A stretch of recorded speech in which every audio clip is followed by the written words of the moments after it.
Terkuak sumber dana Ponpes Al Zaitun disebut terbesar se-Asia Tenggara, dapat sumbangan miliaran per bulan.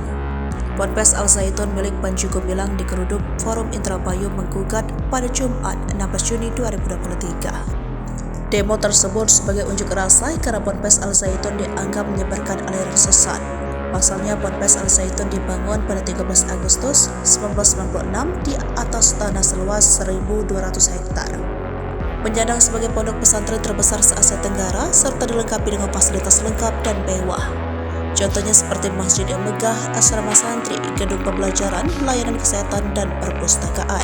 Selain itu, Al Zaitun juga dikategorikan sebagai ponpes mewah karena sudah mampu menyediakan bank, fotokopi, wartel, barbershop, kantin, serta laundry. Melihat fasilitas tersebut, Al Zaitun dikelompokkan menjadi salah satu pondok pesantren mewah yang ada di Indonesia. Total biaya pendidikan selama menempuh pendidikan di Al Zaitun yakni hanya sebesar 7 jutaan saja.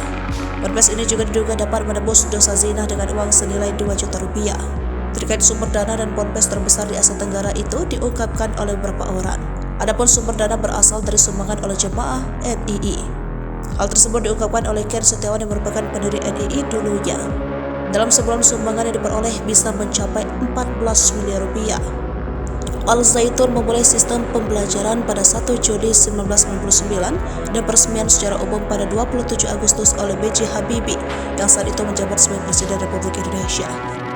Pada 25 Agustus 2005, salah satu media luar negeri yakni Washington Times menyebutkan bahwa Ponpes Al Zaitun yang dimiliki oleh Panji Gumilang ini menjadi pesantren terbesar se-Asia Tenggara.